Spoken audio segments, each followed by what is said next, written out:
It's John Robeson. I'm here with this really nice Ferrari 512 Boxer from the Bach collection. This car just won multiple awards at the Greenwich Concours. On Saturday, the car was runner-up Best in Show, and it also took the Media Choice Award. And on Sunday, it took first place in the post-war European sports car class. Despite the awards, though, the car had a number of issues. And I'm going to just go through what we did on them. The first thing on the car was that when you drove it at any speed, it was kind of like the wheels were square, and the tires, 7 years old, and they were getting significantly flat spotted. So we put on these Michelin XWX tires. These are really cool. Michelin still makes them. So these are 2024 production, as you can see there. And they're brand new with the nubs on them. Michelin's vintage division continues producing these.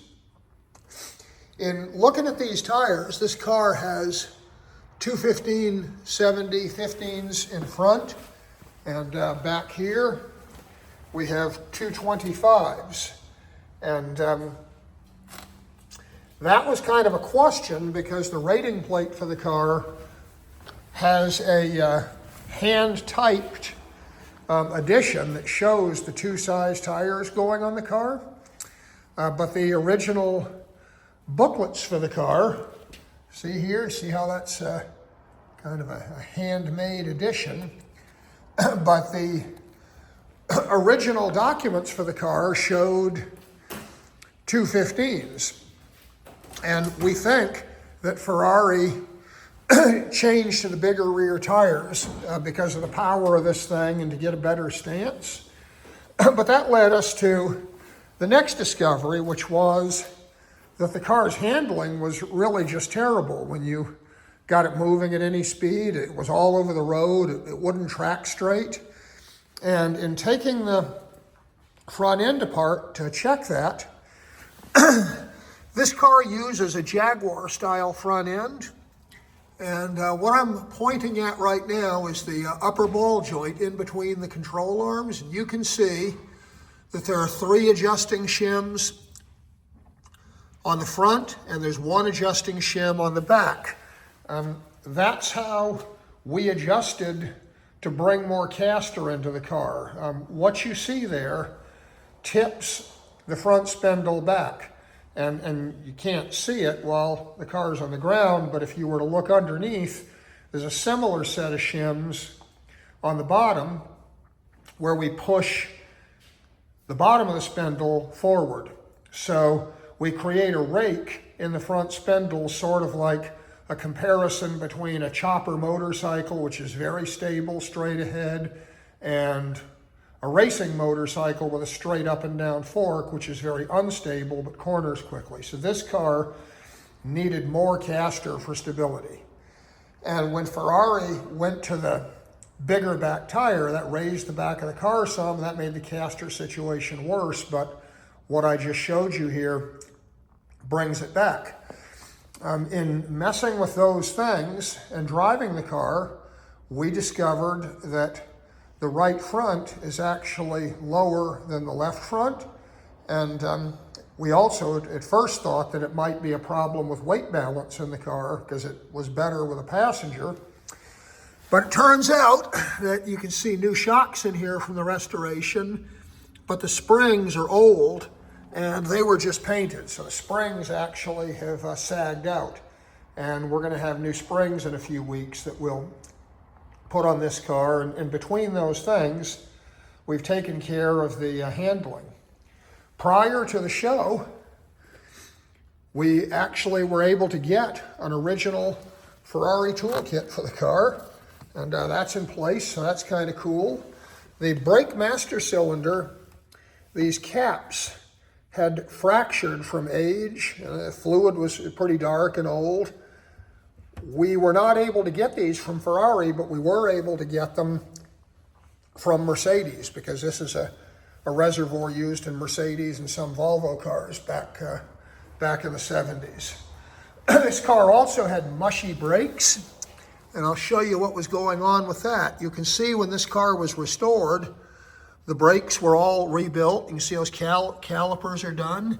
And in back here, you can see the steel lines are very nicely formed. But what happened is in the few years the car sat after restoration, things settled in and those pipes loosened up.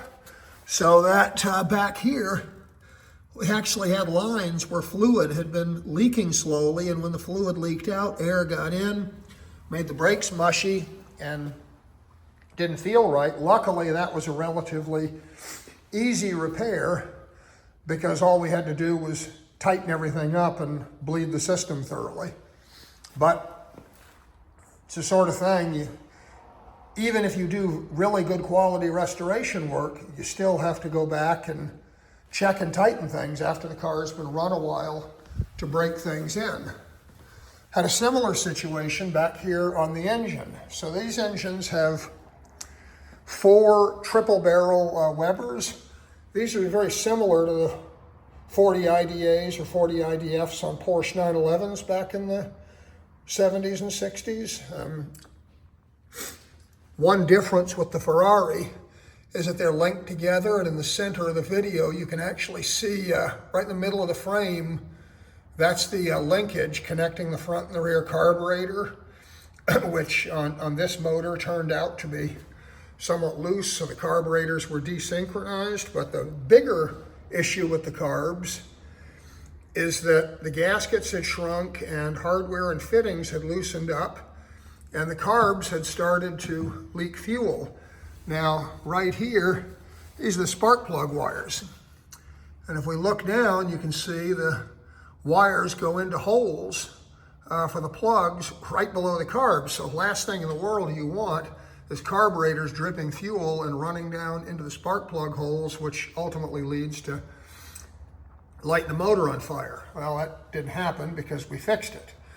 But we still had a problem with the carburetors falling flat and not being adjustable. So all the jets are accessible on the sides of these carbs, kind of nice. And we've actually gone through and we've made a map of the jet sizes and positions on every carb.